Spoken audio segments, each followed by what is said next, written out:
और चैंपियंस क्या हाल चाल। आई होप कि तुम सब अच्छे होगे और पढ़ रहे होगे। ठीक है, तो अर्थमेटिक प्रोग्रेशन में हम लोग जनरल टर्म के क्वेश्चन सॉल्व कर रहे थे और 2 लेक्चर से हम लोग क्वेश्चन सॉल्व कर रहे हैं और अच्छे क्वेश्चंस भी अब आना स्टार्ट हो गए। और जनरल टर्म पे कई सारी वैरायटी के क्वेश्चंस आते हैं। ठीक है, तो उनमें से हमने कुछ वैरायटीज कवर कर लिया है और कुछ वैरायटीज अभी हमें और भी कवर करना बाकी है। तो स्टार्ट करते हैं। अभी भी हम लोग जनरल टर्म पे ही प्रॉब्लम करते हैं। ठीक है, तो बिना लेट के स्टार्ट करते हैं। आज का पहला प्रॉब्लम रहेगा क्वेश्चन नंबर 1।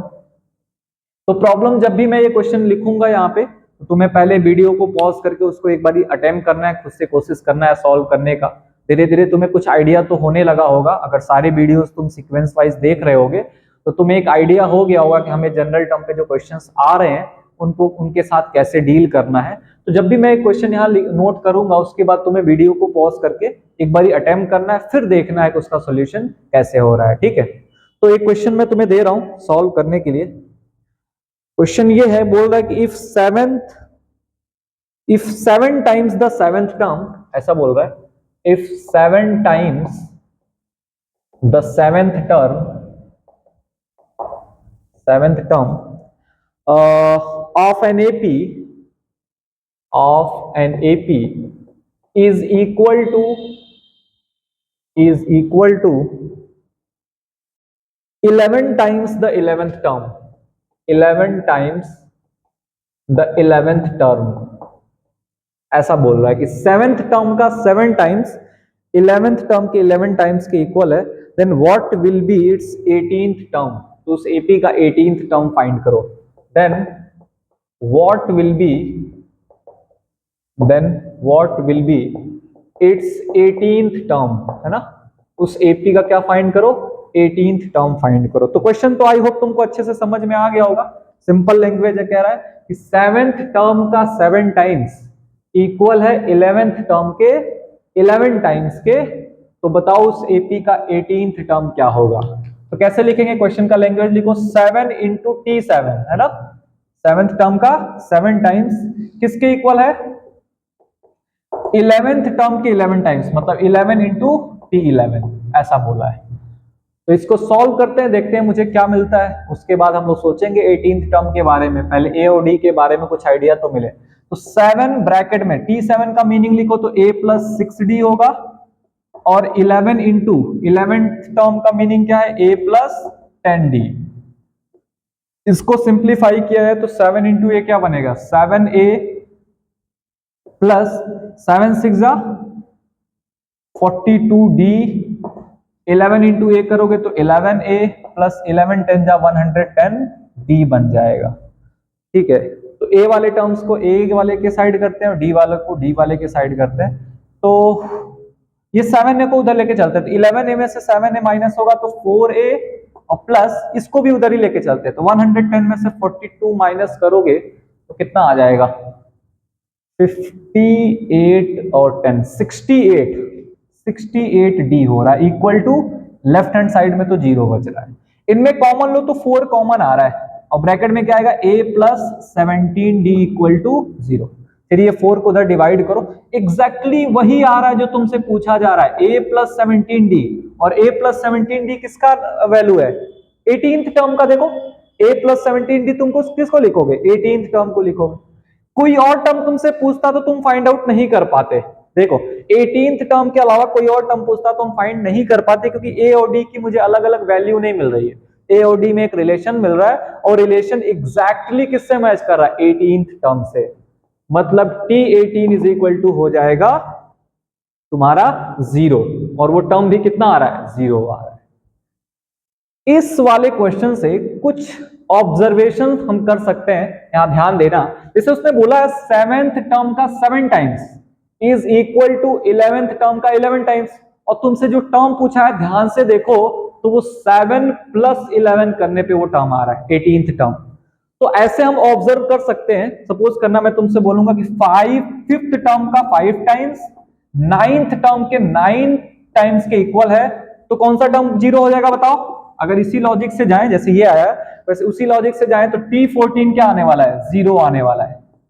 देख लो भाई, यहां से तुम्हें एक ऑब्जर्वेशन मिल गया। अब आगे ऐसा कोई क्वेश्चन आता है और अगर वो ऑब्जेक्टिव है तो तुम्हें सॉल्व करने की जरूरत ही नहीं है। अगर फिफ्थ टर्म का 5 टाइम्स इक्वल है नाइन्थ टर्म के 9 टाइम्स के, तो इनके सम वाला जो टर्म होगा वो क्या आने वाला है, 0 आने वाला है। T14 क्या हो जाएगा, 0।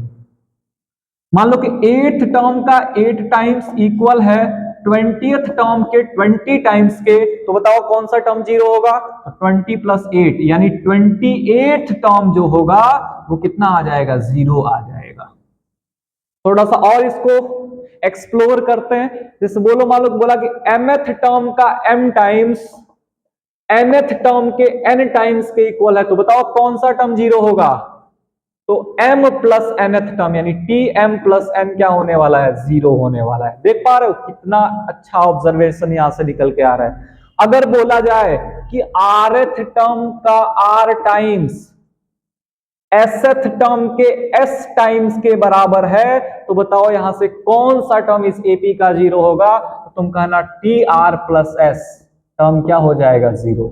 तो क्वेश्चन तो हमने यहां एक ही सॉल्व किया, बट ये क्वेश्चन तुम्हें एक पैटर्न दे रहा है, एक ऑब्जर्वेशन दे रहा है। यहां इस पैटर्न पे अगर कोई क्वेश्चन आता है तो अगर तुम्हें डायरेक्ट उस टर्म की वैल्यू बतानी है तो तुम बता सकते हो, और इसके अलावा कोई और टर्म तुमसे वो पूछ ही नहीं सकते, कोई और टर्म यहाँ पे कैलकुलेट हो ही नहीं पाएगा।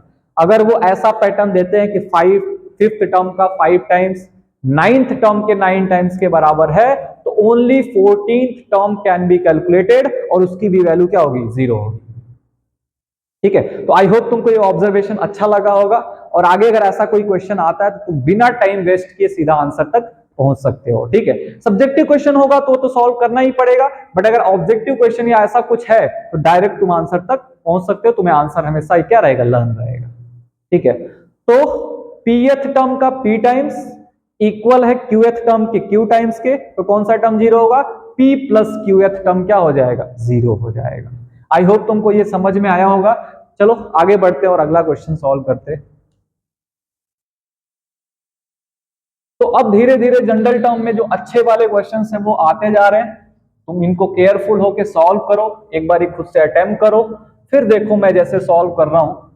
मेरे जो सॉल्व करने का पूरा वीडियो है, इससे तुम बस एक अप्रोच लोगे कि कैसे क्वेश्चंस के साथ डील करते हैं, क्वेश्चंस को कैसे आसान बनाते हैं। बाकी तुम क्वेश्चंस अपने साइड से सॉल्व करो, ज्यादा से ज्यादा क्वेश्चन सॉल्व करो, तभी तुम्हें वो कॉन्फिडेंस मिलेगा इस चैप्टर के ऊपर। ठीक है, ज्यादा से ज्यादा क्वेश्चन सॉल्व करोगे तभी वो कॉन्फिडेंस तुमको मिलेगा।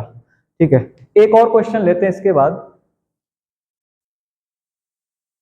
नोट करो एक क्वेश्चन रहेगा।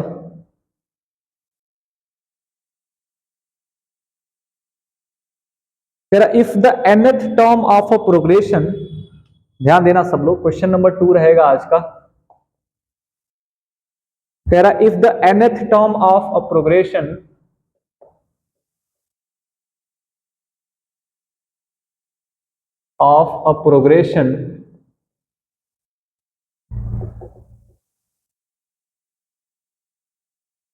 if the nth term of a progression be a linear expression, be a linear expression, linear expression है मतलब उसमें जो वेरिएबल यूज हो रहा है उसका हाईएस्ट पावर 1 दिखेगा तुमको, इन एन, अच्छा एन ही उसमें का वेरिएबल भी है, in n, then prove that this progression is an AP, then prove that this progression is an AP। अच्छा पहले वो AP नहीं था, this progression is an AP, मतलब अगर कोई प्रोग्रेशन का जनरल टर्म लीनियर है, n के टर्म में लीनियर एक्सप्रेशन है, तो तुम्हें ये शो करके दिखाना है कि वो AP ही होगा और कोई प्रोग्रेशन नहीं होगा। तो चलो n के टर्म में लीनियर लेट करना काफी सिंपल है, तो लेट कर लेते हैं। Let Tn is equal to an plus b, पढ़ो यार लीनियर इक्वेशन पढ़े हो ना, x के टर्म में लीनियर लेट करना हो ax plus B, quadratic let करना हो तो ax square plus bx plus C, cubic let करना होता है तो ax cube plus bx square plus cx plus D लिखते हैं। तो लीनियर लेना है किसके टर्म में, n के टर्म में, तो हम लेट कर लेंगे an प्लस बी, n हमारा इसमें वेरिएबल है। प्रूव करके दिखाना है कि ये जो जनरल टर्म है वो एपी का ही जनरल टर्म है। तो क्या करेंगे, जनरल टर्म गिवन है, दो तीन टर्म्स निकालेंगे, अगर उनका डिफरेंस सेम आ गया तो वो क्या होगा, एपी होगा। तो चलो कैलकुलेट करते हैं टी1। टी1 क्या होगा, 1 इंटू ए प्लस बी, तो ए प्लस बी आ गया। टी2 निकालते हैं तो 1 इंटू टू कितना हो जाएगा, 2a प्लस बी। और टी3 निकालते हैं कितना आएगा, 3a प्लस बी। टी4 निकालते हैं कितना आएगा, 4a प्लस बी। देख लो एन की जगह पे पुट करते जाओ। अब अगर ये एपी होगा तो हर सारे टर्म्स का कॉमन डिफरेंस क्या आएगा, कॉमन आएगा। मतलब यहां पे मैं लिखता हूं टी2 माइनस टी1, टी3 माइनस टी2, टी4 माइनस टी3, ऐसा करते और देखते हैं डिफरेंस हर जगह सेम आता है कि नहीं आता है। ठीक है, तो टी2 माइनस टी1 करोगे तो 2a प्लस बी में से a प्लस बी माइनस करेंगे तो माइनस ए माइनस बी हो जाएगा। यहां पे 3a प्लस बी में से 2a प्लस बी को माइनस करना पड़ेगा तो माइनस 2a माइनस बी हो जाएगा। और यहां पे T4 यानी 4a प्लस बी में से थर्ड टर्म यानी माइनस 3a माइनस बी हो जाएगा। जब माइनस करेंगे दोनों टर्म का साइन चेंज हो जाएगा। तो b से b कैंसिल, 2a में से a जाएगा तो a, b से b कैंसिल, 3a में से 2a जाएगा तो a, b से b कैंसिल, 4a में से 3a जाएगा तो a। देख रहे हो तीनों जगह का जो कॉमन डिफरेंस है वो क्या आ रहा है, सेम आ रहा है। So the progression is an arithmetic progression, क्योंकि कॉमन डिफरेंस सेम आता है किसी प्रोग्रेशन में, उस प्रोग्रेशन को हम लोग क्या नाम देते हैं, अर्थमेटिक प्रोग्रेशन नाम देते हैं। तो ये भी क्या होगा, सिंपल सी बात। तो ये भी तो यहां से एक आइडिया मिल गया कि कोई भी अर्थमेटिक प्रोग्रेशन है तो उसका जनरल टर्म n के टर्म में एक लीनियर एक्सप्रेशन होता है। ठीक है, अगर कोई भी अर्थमेटिक प्रोग्रेशन है उसका जनरल टर्म हम लिखेंगे तो n वेरिएबल के फॉर्म में क्या बनेगा, एक लीनियर एक्सप्रेशन बनेगा। उसका फॉर्मेट क्या होगा, an प्लस बी टाइप का होगा। क्लियर है, चलो आगे बढ़ते हैं और भी क्वेश्चन सॉल्व करते हैं। तो आई होप ये क्वेश्चन तुमको अच्छे से समझ में आया होगा। और भी क्वेश्चन हम लोग जनरल टर्म पे करने वाले हैं और तुम भी घर पे जनरल टर्म पे ज्यादा से ज्यादा क्वेश्चंस को सॉल्व करने की कोशिश करोगे। जो भी तुम्हारे पास सोर्सेज हैं, कोई भी सोर्स हो उसमें एपी का जनरल टर्म ओपन करो और उस पे जितने क्वेश्चंस गिवन हो कोशिश करो जितनी तुम्हारी कैपेबिलिटी हो उसके अकॉर्डिंग उतना क्वेश्चन सॉल्व करो तुम। ठीक है, एक और क्वेश्चन लेते हैं आगे।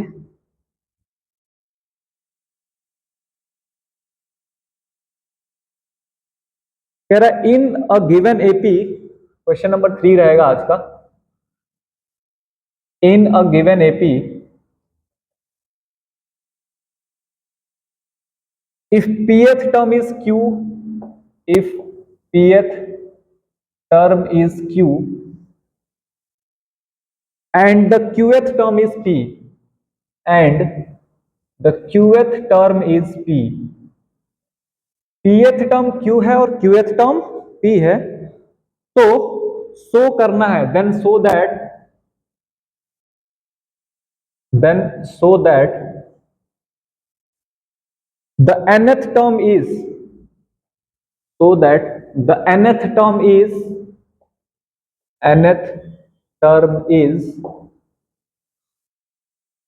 p plus Q minus n. मतलब उस एपी का जो nth टर्म आएगा वो p plus Q minus n आएगा। ये प्रूफ करके दिखाओ। ठीक है, कोई बात नहीं, क्वेश्चन तो समझ में आ रहा है कि जो pth टर्म है एपी का वो q है और जो qth टर्म है वो p है। तो तुम्हें प्रूफ करके दिखाना है कि nth टर्म क्या है, p plus Q minus n. यानी उसने टीपी दे रखा है, क्या टीपी क्या दे रखा है, q, और टीक्यू क्या दे रखा है, p। तुम्हें प्रूफ करना है कि जो टीएन होगा वो p plus Q minus n आएगा। ठीक है, तो इनसे आगे बढ़ते हैं, देखते हैं टीएन। तो पहले इन दोनों के हेल्प से ए और डी कैलकुलेट करेंगे। ए और डी मिल जाएगा तो फिर हम लोग टीएन की वैल्यू को कैलकुलेट करेंगे। ठीक है, तो टीपी का क्या मीनिंग होता है बताओ भाई। टीपी को तुम क्या लिखोगे, A plus P minus one into D equal to Q. एक इक्वेशन बन गया। टी क्यू का क्या मीनिंग है, तो A plus Q minus one into D equal to P. ये क्या बन गया, सेकेंड इक्वेशन बन गया। अगर इन दोनों से ए और डी कैलकुलेट करना चाहते हो सब्ट्रैक्ट कर दो, माइनस माइनस माइनस, ए से ए क्या हो गया, कैंसिल। इन दोनों में डी कॉमन है तो डी को बाहर रखो, ब्रैकेट में इसमें से इसको माइनस करना है तो p माइनस वन तो वैसे ही रहेगा। इस ब्रैकेट के सामने माइनस लगाए थे, माइनस क्यू प्लस वन हो जाएगा, माइनस क्यू प्लस वन। इधर बताओ क्या बनेगा, तो क्यू माइनस पी बनेगा। क्या बनेगा, Q minus P. Minus one से प्लस वन कैंसिल हो गया, तो ये बन गया पी माइनस क्यू डी। और इसको मैं चाहता हूं पी माइनस क्यू लिखना ताकि इससे कैंसिल हो जाए, तो माइनस कॉमन ले लूंगा तो पी माइनस क्यू बन जाएगा। तो डी की वैल्यू आ रही है minus of P minus Q upon P minus Q. तो पी माइनस क्यू से पी माइनस क्यू कैंसिल हो गया, तो माइनस वन आ जाएगा। तो कॉमन डिफरेंस आ गया माइनस। कॉमन डिफरेंस मिल गया तो हम किसको ढूंढेंगे, फर्स्ट टर्म, क्योंकि फर्स्ट टर्म और कॉमन डिफरेंस तुम्हारे पास होंगे तो तुम एपी का कोई भी टर्म लिख सकते हो। तो फर्स्ट टर्म फाइंड करना है तो किसी एक इक्वेशन में आ जाओ, फर्स्ट इक्वेशन पे आ जाते हैं। तो a plus P minus one into d is equal to क्या है, क्यू है। डी की वैल्यू माइनस वन रखते हैं यहां पे, ये बनेगा a प्लस माइनस वन लिखोगे ना तो ये माइनस बन जाएगा, ये प्लस वन हो जाएगा, तो माइनस पी, ये हो जाएगा p माइनस वन से one minus p equal to q. इसको उस साइड ट्रांसफर कर दो तो a की वैल्यू आ जाएगी q प्लस वन, उधर जाएगा तो माइनस वन, माइनस पी हो जाएगा प्लस पी। ये फर्स्ट टर्म बन गया। तो फर्स्ट टर्म है q minus one plus p और फर्स्ट टर्म है d equal to, common difference है माइनस वन। तो tn लिखते हैं, देखो तो tn का फॉर्मूला क्या बनेगा, a plus N minus one into d. तो a की वैल्यू है q minus one plus p plus minus one से जब इसमें मल्टीप्लाई करोगे तो क्या बनेगा, n हो जाएगा माइनस एन और माइनस वन हो जाएगा प्लस वन। तो माइनस वन से प्लस वन कैंसिल हो गया। ध्यान से देखो तो tn आ रहा है p plus Q minus n, p plus Q minus n. ठीक है, यही प्रूफ करना था कि जो nth टर्म होगा वो क्या आएगा, p plus Q minus n आएगा। तो ये अप्रोच होना चाहिए जब भी तुम एपी के क्वेश्चन को सॉल्व कर रहे हो। जो चीज गिवन है वो नोट करो, जो प्रूफ करना है उसको भी नोट करो, जो गिवन है उसका मीनिंग देखो क्या होता है। तो टीपी का मैंने मीनिंग लिखा, टीक्यू का मीनिंग लिखा, दो इक्वेशन बन गए, इनको माइनस करके डी कैलकुलेट कर लिया, ए कैलकुलेट कर लिया, फिर मुझे टीएन लिखना है। तुमको पता है ए और डी अगर पता हो तो कैसे टीएन आता है, A plus N minus one into D. A की वैल्यू पुट करेंगे, डी की वैल्यू पुट करेंगे, फिर वहां से जो भी आना होगा वो आ जाएगा और एग्जैक्टली वही आ रहा है जो लाना था। तो अगर कैलकुलेशन मिस्टेक नहीं होगा तो तुम्हारा आंसर जरूर आएगा। ठीक है ना, तो आई होप ये क्वेश्चन तुमको अच्छे से समझ में आया होगा। ठीक है, इसके बाद भी हम क्वेश्चंस करेंगे, तो आगे बढ़ते हैं और भी कुछ क्वेश्चंस करते हैं जनरल टर्म के ऊपर। तो तुम जो भी चीज करो ना यार, इतना बेहतर करो कि उसके बाद उस टॉपिक से कोई भी क्वेश्चन आए। ऐसा नहीं कि सारा टॉपिक पढ़ने के लिए पढ़ लिया, क्वेश्चन आने के पे क्वेश्चन हो नहीं रहे, या मान लो कुछ इजी क्वेश्चन हो भी जा रहे हैं तो अच्छे वाले क्वेश्चन नहीं आ रहे हैं, और क्या पता एग्जाम में कैसे क्वेश्चन आएंगे। तो हमें प्रिपरेशन ऐसे करना है कि कैसा भी क्वेश्चन एग्जाम में आए मुझे कोई प्रॉब्लम ना हो। ठीक है ना, ऐसी प्रिपरेशन होनी चाहिए। तो ये कैसे होगी, ज्यादा से ज्यादा क्वेश्चंस की अच्छे तरीके से प्रैक्टिस करनी होगी। ठीक है, सेल्फ डिपेंडेंट होके क्वेश्चंस को सॉल्व करना है। स्टार्टिंग में टीचर्स जब सॉल्व कर रहे हैं तो वो अप्रोच को कॉपी करना है, देखना है क्या अप्रोच वो फॉलो कर रहे हैं, फिर उस अप्रोच को धीरे धीरे अप्लाई करो, ज्यादा से ज्यादा क्वेश्चंस पे अप्लाई करो। उसके बाद तुम्हें वो कॉन्फिडेंस मिल जाएगा और तुम कोई भी क्वेश्चन उस टॉपिक से आएगा तुम सॉल्व कर जाओगे। ठीक है, एक और क्वेश्चन लेते हैं आगे, एक और क्वेश्चन लेते हैं आगे। तो क्वेश्चन ये है कि इफ ये क्वेश्चन देखो यार, ये रिपीट कर रहा है क्वेश्चन, देखो इसका तुम आंसर तुरंत बता दोगे। क्वेश्चन नंबर क्या रहेगा, क्वेश्चन नंबर आज का ये फोर्थ है ना, हाँ क्वेश्चन नंबर 4 रहेगा। कह रहा कि if m times the mth term of an AP is equal to n times the nth term, देखो रिपीट कर रहा है, and m is not equal to m, then so that m plus nth term is zero. Exactly कह रहा है कि m times of mth term, मैं direct लिख रहा हूं, is equal to n times of nth term. तो proof करो कि m plus nth term zero होगा। अभी कुछ टाइम पहले ऑब्जर्व किया था हमने क्वेश्चन के थ्रू, देखो वही आ गया। तो अब तुम अगर ये कहना चाह रहे हो कि मैं सॉल्व करूं, नहीं यार, अभी कुछ ही टाइम पहले हमने किया। तुम इसका मीनिंग लिखो, सॉल्व करो, अपने आप tm प्लस n क्या आएगा, जीरो आएगा। और ये तुम इसी वीडियो में अभी हमने एक क्वेश्चन किया, तुम्हें भी पता है कि इसका आंसर सच में क्या आएगा, जीरो आएगा। बस तुम्हें फॉर्मेलिटी पूरी करनी है, इसको आगे सॉल्व करो, देखोगे बनेगा a plus m plus n minus one into D, जाके लास्ट में बचेगा तो उसको तुम tm प्लस n लिख देना, वो जीरो आएगा। ठीक है, चलो तो इसको हटाते हैं, आगे क्वेश्चन करते हैं। देख रहे हो ऑब्जर्व करने से क्या फायदा होता है, एक क्वेश्चन किया वो इसका पैटर्न से ये क्वेश्चन डायरेक्टली हो गया। तो किसी भी क्वेश्चन को सॉल्व करो ना तो उसके डीप में जाके उसको सॉल्व करो, ताकि उससे उसके आसपास का कोई भी क्वेश्चन आए तो तुम्हें कोई नयापन नहीं लगे, ऐसा लगे हाँ ये क्वेश्चन सॉल्व हुआ है। तो क्वेश्चन नंबर 5 पे आते हैं। फोर्थ वाले में तो हमें कोई मेहनत ही नहीं करना पड़ा। क्वेश्चन नंबर 5 में रहेगा if the pth qth and rth terms of an AP, ऐसा क्वेश्चन दिया हुआ है। If pth qth and rth terms of an AP be a b c respectively, be a b c respectively, मतलब pth term a है, qth term b है और rth term c है, ठीक है। तो देन सो दैट दिखाओ भाई क्या दिखाना है। देन सो दैट कि a ब्रैकेट में q minus r, a bracket q minus r plus b bracket r minus p,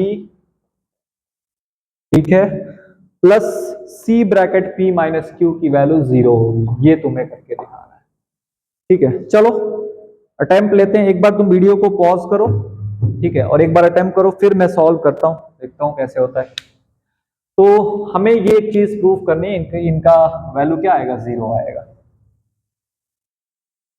ठीक है। तो उसने pth टर्म यानी TP दे रखा है क्या, TP is equal to Q, sorry A, TQ equal to B और TR इक्वल टू C, ये दे रखा है।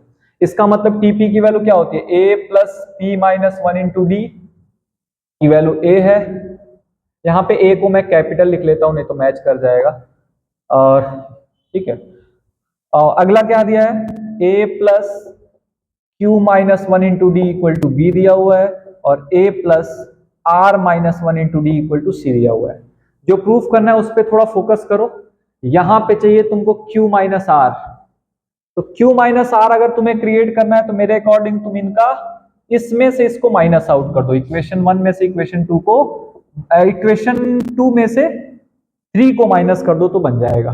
करते हैं, इक्वेशन 2 में से इक्वेशन 3 को माइनस करते हैं। इसको देख के मैंने सोचा Q माइनस आर फाइंड करना है, तो इसको माइनस कर देते हैं। एक काम करना, ये पहले प्लस ए को उधर भेज दो, इक्वेशन को बनाने के लिए पहले ये प्लस ए को उधर भेज दो, तो ये उधर जाके क्या हो जाएगा, माइनस ए, ये भी उधर जाके क्या हो जाएगा, माइनस ए, ये भी उधर जाके क्या हो जाएगा, माइनस ए, फिर ये 1 2 और ये 3 बन रहा है, थोड़ा इधर सिंपल रहेगा। तो इसमें से इसको जब माइनस करेंगे तो d कॉमन होगा, और Q minus 1 minus r plus 1 हो जाएगा जब माइनस करोगे तो, इंटू क्या होगा d, और इक्वल टू इधर देखो, जब इसमें से इसको माइनस करोगे तो a से a क्या हो जाएगा, कैंसिल हो जाएगा, तो बचेगा b माइनस सी। तो और ये -1 से +1 कैंसिल होकर Q माइनस आर की वैल्यू आ गई b माइनस सी अपॉन डी। नोट करके रखे रहो। ऐसे ही तुमको क्या कर लेना चाहिए, r माइनस पी दिख रहा है यहाँ पे, तो तुमको इक्वेशन 3 में से फर्स्ट को माइनस कर लेना चाहिए। तो बताओ सिमिलरली क्या आएगा, जब इसमें से इसको माइनस करोगे तो r माइनस पी की वैल्यू कितनी हो जाएगी, इसमें से ये माइनस होगा तो c माइनस ए, और a तो कट ही जा रहा है, और डिवाइडेड बाई d आएगा। सिमिलरली p माइनस क्यू कैसे आएगा बताओ, तो इक्वेशन 1 में से 2 को माइनस करना पड़ेगा, तो करो, तो p माइनस क्यू यहां से आ जाएगा, अभी जैसे सॉल्व किया था देख लेना। इक्वल टू क्या आएगा बताओ, a में से b माइनस होगा तो a माइनस बी, और डिवाइडेड बाई d, और ये तो पता ही है a से a क्या हो जाएगा, कैंसिल हो जाएगा। इन तीनों की वैल्यू को यहां पुट करते हैं, तो a into q minus r क्या है बताओ, तो q माइनस आर है b minus c by d, क्या है, b minus c by d, plus b into r minus p, क्या फाइंड किया मैंने, c minus a by d, ठीक है, c minus a by d, plus p minus q है a minus b by d, तो लिखो c into a minus b by d. इसको simplify करते हैं, तो ऊपर क्या आएगा, ए बी माइनस ए सी, और सबका डिनोमिनेटर सेम है तो मैं नीचे ऐसे d लिख लेता हूं, प्लस यहां से क्या आएगा, b c minus b a plus c a minus c b. तो ध्यान से देखो, plus a b minus a b minus a c plus a c a plus b c minus c b से cancel होकर 0 by D आ जा रहा है, मतलब इसकी वैल्यू कितनी हो जाएगी, 0। तो इस तरीके से तुम जो चीज गिवन है उसका पहले मीनिंग लिखो। देखो इसका मैंने मीनिंग लिखा यहाँ पे, इसका मैंने मीनिंग लिखा, और मेरा फोकस जिस चीज को प्रूफ करना है उस पे भी था। तो मैंने जैसे यहाँ Q माइनस आर देखा, मैंने सोचा कि अगर इनको माइनस करे तो Q माइनस आर क्रिएट हो सकता है। Similarly R minus P, P minus Q को क्रिएट किया, उन तीनों की वैल्यू निकाला, उसमें पुट किया, सिंप्लीफाई होके क्या आ गया, वो 0 आ गया। तो इस तरीके का अप्रोच तुम्हें रखना है क्वेश्चंस को सॉल्व करते वक्त, ठीक है। तो इस तरीके से जितने क्वेश्चंस तुमको मिलते हैं उनको सॉल्व करो, ठीक है। आज की क्लास में बस हम लोग इतना ही क्वेश्चन करेंगे, बाकी अभी हम लोग एक लेक्चर में भी और लेंगे nth टर्म पे, जनरल टर्म पे, क्योंकि मुझे जहां तक है ना, मुझे ये चीज पसंद नहीं कि किसी चीज को इतनी जल्दी में करो कि वो फॉर्मेलिटी में कंप्लीट तो हो गया वो चैप्टर, लेकिन उससे जो चीज तुम्हें मिलना चाहिए वो ना मिले। तो हम थोड़ा सा टाइम जरूर लेंगे, लेकिन ये है कि जो करेंगे वो 100% करेंगे, उसमें कोई डाउट नहीं रह जाएगा। मेरा ये पूरा कंप्लीट तुमसे ये प्रॉमिस है कि तुम अगर सारे लेक्चर्स को फॉलो करते हो और साथ में क्वेश्चंस घर पे सॉल्व करते हो, तुम्हें उस चैप्टर में कोई प्रॉब्लम नहीं होगी, जो चैप्टर्स तुम इस तरीके से सारे वीडियोस को फॉलो करके और क्वेश्चन सॉल्व करके करोगे, ठीक है। तो तुम ये चीज देखोगे, मैं हर वैरायटी को कंप्लीट करूंगा, कोई वैरायटी नहीं छूटेगी, और टाइम कम होता है फिर भी, कम टाइम में भी अगर तुम्हें अच्छा करना है तो पेशेंस रखना पड़ेगा, अगर उस टाइम को तुम यूटिलाइज करना चाहते हो तो। नहीं तो कई लोग कम टाइम में क्या होता है ना कि पेशेंस खो देते हैं और जो बचा हुआ टाइम है उसका भी कोई अच्छा यूज नहीं कर पाते। तो हमें अपने आप को हमेशा काम रखना है, पेशेंस के साथ रखना है, और अपने काम को उसी स्पीड से, उसी तरीके से पूरे 100% एफर्ट के साथ करते रहना है। अपने आप तुम्हारा उसी टाइम पे सारा काम भी हो जाएगा और तुम्हें ऐसा रियलाइज भी नहीं होगा कि हमारा कोई पोर्शन छूट गया, ऐसा कुछ हो गया, ठीक है। तो तुम्हें हमेशा किसी चीज को अपना 100% देना है, ठीक है। तो तुम इसको फॉलो करते रहो, क्वेश्चंस तुम करते रहो, अप्रोच मैं तुम्हें दे रहा हूं क्वेश्चन सॉल्व करने का, और चीजें सब बेहतर होंगी, ठीक है।